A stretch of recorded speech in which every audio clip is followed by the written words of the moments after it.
दुनिया भर की 8 कंट्रीज ने इसराइल को बायकॉट कर दिया है, लेकिन अभी तक सऊदी अरब ने बायकॉट नहीं किया है। और ये वो 8 कंट्रीज हैं जिनमें क्रिश्चियन और जूइश यानी कि यहूदी भी रहते हैं। लेकिन इस्लामिक कंट्री सऊदी अरब ने अभी तक भी इसराइल को बायकॉट नहीं किया है। टर्की ने बायकॉट कर दिया, साउथ अफ्रीका ने बायकॉट कर दिया। साउथ अफ्रीका ने प्रेस कॉन्फ्रेंस करके कहा है कि हमारा अब कोई भी रिलेशन जो है वो इसराइल के साथ नहीं, अपने एम्बेसडर्स को वापस बुला लिया है। और ये वो 8 मुल्क हैं, अलग मुख्तलिफ मुल्क हैं, जिनके तमाम एम्बेसडर्स इसराइल को छोड़कर अपने मुल्क में वापस आ गए। कोई डिप्लोमेटिक रिलेशंस नहीं है, कोई एक्सटर्नल अफेयर का रिलेशन नहीं है, कोई ट्रेड का रिलेशन नहीं है, तमाम रिलेशंस को एंड कर दिया है। लेकिन सऊदी के मोहम्मद बिन सलमान का अभी भी रिलेशन जो है वो इसराइल के साथ कायम दायम है। साउथ अफ्रीका ने फ़लस्तीन के लिए कुर्बानी दे दी, कहा जनाब हमें आपके साथ कोई रिलेशन नहीं रखना है, बाढ़ में जाए इसराइल, हमें उनके साथ कोई बातचीत नहीं करनी है, हमारे तमाम डिप्लोमेटिक रिलेशंस का खात्मा, हमारा ट्रेड खात्मा, हमारे जो एक्सटर्नल अफेयर्स के रिलेशंस हैं उनका खात्मा, और हम इनके साथ कोई भी रिलेशन नहीं रखना चाहते हैं। टर्की ने अपने एम्बेसडर्स को वापस बुला लिया, उसके साथ साथ होंडुरस ने भी अपने तमाम एम्बेसडर्स की वापसी कर ली। इतना ही नहीं बल्कि बहरीन ने भी कहा मुझे भी कोई रिलेशन नहीं रखना है, टोटल बायकॉट, वापसी करो मेरे एम्बेसडर्स की।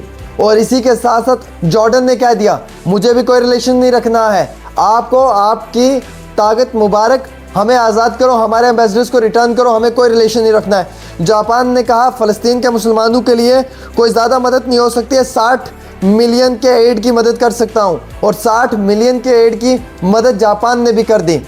रशिया कह रही है इनडायरेक्टली कि हमारा सपोर्ट भी जो है वो फ़लस्तीन के मुसलमानों के साथ रहेगा। रशिया ने एक हुक्मनामा जारी किया है, 8000 से ज़्यादा नई मस्जिदें जो है वो रशिया के अंदर तैयार की जाएंगी, उनकी कंस्ट्रक्शन के काम को शुरू कर दिया जाएगा। अब इंटरनेशनल लेवल पे आप देखिए क्या चल रहा है, और सऊदी अरब किस नींद में सोया हुआ है। मोहम्मद बिन सलमान जो वहाँ के प्रिंस हैं वो किस नींद में सोए हुए हैं। साउथ अफ्रीका बायकॉट कर रहा है, टर्की बायकॉट कर रहा है, जॉर्डन बायकॉट कर रहा है, चिली बायकॉट कर रहा है, होंडुरस बायकॉट कर रहा है।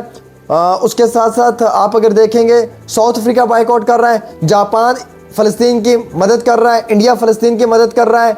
लेकिन दुख और अफसोस की बात है कि मोहम्मद बिन सलमान जो सऊदी के प्रिंस हैं वो खामोश हैं और वो कोई मदद नहीं कर रहे, ना इसराइल को बायकॉट कर रहे हैं। आप क्या उम्मीद रखोगे, आप क्या तवक्को रखोगे बाकी मुल्कों से, आप क्या क्रिश्चियन कम्युनिटी के लोगों से तवक्को रखोगे कि वो आपकी मदद करेंगे, जब आपके अपने मुसलमान आपकी मदद नहीं कर पा रहे हैं। लेकिन फिर भी इन तमाम कंट्रीज़ ने रिलेशन को ख़त्म करने की कोशिश की है और कहा है कि हम इसराइल के साथ नहीं रखेंगे। गाज़ा के अंदर इंसानी हकूक़ को दबाया जा रहा है, ख़ात्मा किया जा रहा है, कत्ल व गारत है, और फ़लस्तीन के ऊपर जुल्म हो रहा है, गैर कानूनी कब्ज़ा किया जा रहा है। इसलिए हम किसी भी बुनियाद के ऊपर अपने रिलेशंस जो हैं वो बाकी मुल्क कह रहे हैं कि इसराइल के साथ नहीं रखना चाहेंगे, जिसमें कि मैंने आपको 8 कंट्रीज़ गिनकर बताई।